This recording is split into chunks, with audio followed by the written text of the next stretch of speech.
एक बहुत बड़ा सरप्राइज है आप लोगों के लिए। 17 तारीख को, जी हाँ 17 मार्च को हमारे ऑफिस में संडे को सुबह 11 बजे एक सेशन होगा जिसमें 25 लोगों को एंट्री मिलेगी। ये कंप्लीट फ्री ऑफ कॉस्ट है।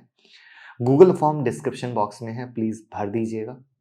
जो आना चाहते हैं सिर्फ वही लोग भरें, क्योंकि सीट बहुत लिमिटेड है और ये फ्री ऑफ कॉस्ट है। मुझे पता है बहुत लोग भरेंगे, तो उसमें जो आना चाहते हैं वही भरें, क्योंकि मुझे लिमिटेड लोगों को बुलाना है और ये हर मंथ होगा। राइट, मेरी कोशिश है, मैंने कहा था कि मैं एक मोहब्बत बांटना चाहता हूं, जो हर मंथ का एक सेशन रखूंगा अपने ऑफिस में।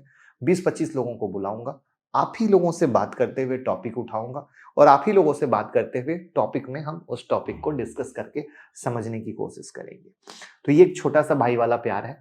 तो गूगल फॉर्म भरिए और मुलाकात करते हैं हम अपने ऑफिस में 17 मार्च को। कभी ईवी सेगमेंट का डीमर्जर, तो कभी पैसेंजर और कमर्शियल व्हीकल का डीमर्जर, तो कभी ग्रुप ऑफ कंपनी का आईपीओ। न्यूज तो बहुत सारी आ रही है टाटा ग्रुप को लेकर, लेकिन कब और क्या होगा ये नहीं पता है। पीवी और कमर्शियल व्हीकल के डीमर्जर के लिए कंपनी ने ऑफिशियल अप्रूवल दे दिया है, यानी वो सच में होगा। बाकी जो न्यूज है वो सिर्फ मार्केट में र्यूमर के बेसिस पर है कि ऐसा हो सकता है। कुछ दिन पहले ही इंडिया के सबसे बड़े आईपीओ के आने के चांसेस बने थे। नाम तो आप सबको ही पता होगा, टाटा सन्स की बात कर रहा हूं, जिस पर मैंने वीडियो भी बनाई थी और स्टॉक भी बताए थे कि टाटा सन्स में स्टेक किन किन 4 शेयर का है जिनको फायदा मिल सकता है आईपीओ आने के बाद। और अगर वो वीडियो नहीं देखी है तो जरूर देख ले, और कौन 4 स्टॉक हैं कमेंट में बता सकते हैं। टाटा केमिकल मेजर बेनिफिट वाला स्टॉक था, उसमें रैली भी हुई, 2-3 दिन में 20% तक भाग गया। लेकिन अब टाटा ग्रुप ने आरबीआई से डिस्कस किया है कि टाटा सन्स को एनबीएफसी अपर लेयर से हटा दे, ताकि उन्हें आईपीओ लाना ही ना पड़े। और फिर क्या था, शेयर गिरने शुरू हो गए। तो अब आज की वीडियो में हम बात करेंगे कि सबसे पहले टाटा सन्स अपना आईपीओ क्यों नहीं लाना चाहता है, पहला पॉइंट। दूसरा पॉइंट, क्या आईपीओ आएगा नहीं या कुछ डिले होकर आ सकता है। और तीसरा, जो बाकी शेयर हैं टाटा सन्स से रिलेटेड जिनमें रैली दिखी और अब उनमें गिरावट हो रही है, उनमें क्या करना चाहिए। करेक्ट है। तो इन सारी बातों को आज की वीडियो में कवर करेंगे, आपको सारे जवाब मिल जाएंगे और सारी परेशानी से मुक्ति मिल जाएगी। तो मैं मुकुल अग्रवाल आपका आप ही के YouTube चैनल में स्वागत करता हूं। जो भी नए लोगों चैनल को सब्सक्राइब कर ले, बेल आइकन हिट कर ले और नोटिफिकेशन ऑन कर ले। तो लास्ट वीक मुंबई की एक पीडब्ल्यूएम यानी private wealth management company spark capital ने टाटा सन्स के आईपीओ का प्रोजेक्शन किया था, जिसकी टोटल वैल्यूएशन 8 लाख करोड़ लगाई गई थी, यानी आईपीओ का साइज मोटा मोटा 55,000 करोड़ का दिया था। इसके बाद से न्यूज सर्कुलेट हुई कि भैया आने वाला है। और जैसे ही टाटा ग्रुप ने आरबीआई को अप्रोच किया कि एनबीएफसी अपर लेयर कैटेगरी से हटाया जाए, तो फिर मामला उलट गया और टाटा केमिकल एफएनओ बैन में आ गया। राइट, ये उनके एफएनओ सेगमेंट में ट्रेड नहीं हुआ। और अगर आज जिस दिन वीडियो में शूट कर रहा हूं तो उस दिन भी टाटा केमिकल एनएससी के बैन लिस्ट में ही है। हमारी टेक्निकल एनालिसिस की बुक अब हिंदी, इंग्लिश और मराठी तीनों में अवेलेबल है। साथ में मनी एंड यू जो आपको फाइनेंस की एजुकेशन देगी, वो हिंदी और इंग्लिश दोनों में अवेलेबल है। लिंक डिस्क्रिप्शन में है, ऑर्डर दीजिए। मनी एंड यू की बुक अपने बच्चों को भी पढ़ाइए। तो फटाफट समझ लेते हैं कि शुरुआत कहां से हुई थी। सितंबर 2022 में आरबीआई ने अपर लेयर एनबीएफसी की लिस्ट निकाली थी, जिसमें टाटा सन्स का भी नाम था। But I will request, please Tata Sons की वो वीडियो जरूर देख लीजिएगा। इस लिस्ट में कंपनी के नाम डालने के लिए आरबीआई के 2 कैटेगरी पॉइंट होते हैं। कोई भी कंपनी अगर 2 क्राइटेरिया पे सही होती है तो इस लिस्ट में नाम आ जाता है। क्राइटेरिया 1, कंपनी की टोटल एसेट वैल्यू 100 करोड़ की होनी चाहिए। और क्राइटेरिया नंबर 2, कंपनी के पास डेट होना चाहिए। और टाटा के पास दोनों ही है, जिसकी वजह से टाटा सन्स का नाम आया। यानी नाम आना कहीं से गलत नहीं है, इस बात को पहले दिमाग में बैठा लीजिएगा।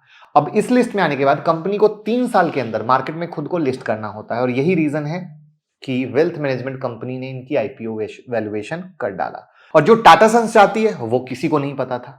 तो अब रीजन क्या है, तो सबसे बड़ा रीजन ये है, वो है मार्केट। अब आप कहेंगे मार्केट क्या है, हर आदमी आईपीओ लाना चाहता है, ये क्यों नहीं ला रहा है, ये कहता है हमें हमारा आईपीओ ही ना आए।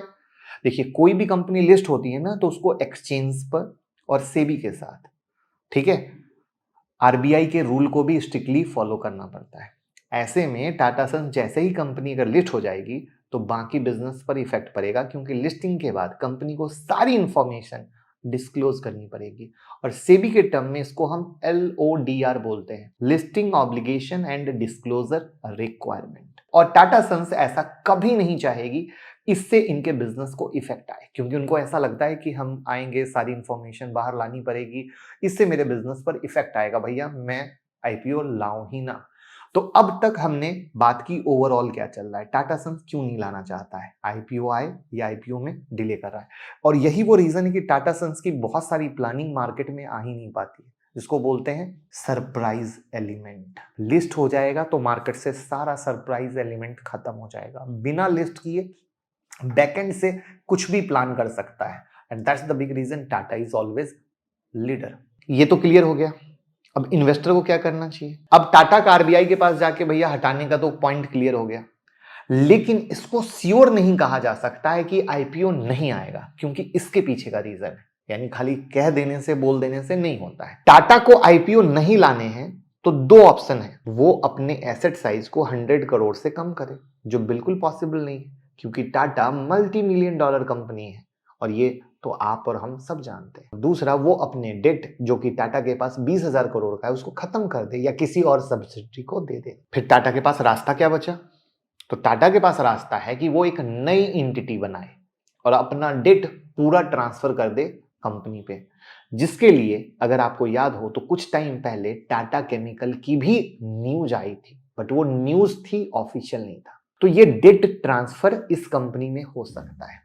अब इन्वेस्टर के लिए एक सिंपल सजेशन है कि जब तक कुछ ऑफिशियल ना आए पहले तो कुछ भी जल्दबाजी ना करें।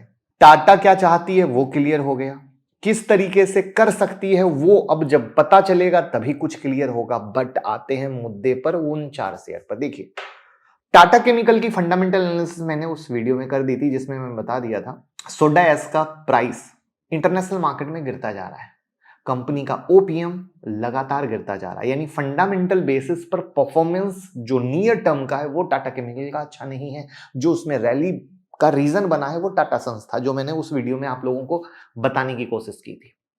लेकिन जो बाकी अदर शेयर हैं वो काफी अच्छे हैं, काफी पावरफुल हैं, काफी फंडामेंटल है, यानी ये जो गिरावट हो रही है टाटा ग्रुप के शेयर में इस न्यूज के बाद, वो आपके लिए एक बेहतर मौका हो सकता है। तो पैनिक मत लीजिए, न्यूज बेस रैली हुई थी, न्यूज खत्म हो जाने पे वो गिर जाएगी, वैल्यू एडजस्ट हो जाएंगे, यानी न्यूज से जो ऊपर गया वापस नीचे आ गया, फिर वापस से जो रियल फंडामेंटल हैं, जो अच्छे हैं, उस फंडामेंटल पर वो वर्क करना शुरू कर देगा। तो यहां पर एक्स्ट्रा ऑर्डिनरी मूवमेंट आपने देखी जो जनरली दिखती नहीं है, कभी ऐसी बड़ी न्यूज पर आ जाती है। तो यानी आपको टेंशन लेने की जरूरत नहीं, नॉर्मल गुड फंडामेंटल के बेस पर आप उसमें गेम प्ले कर सकते हैं।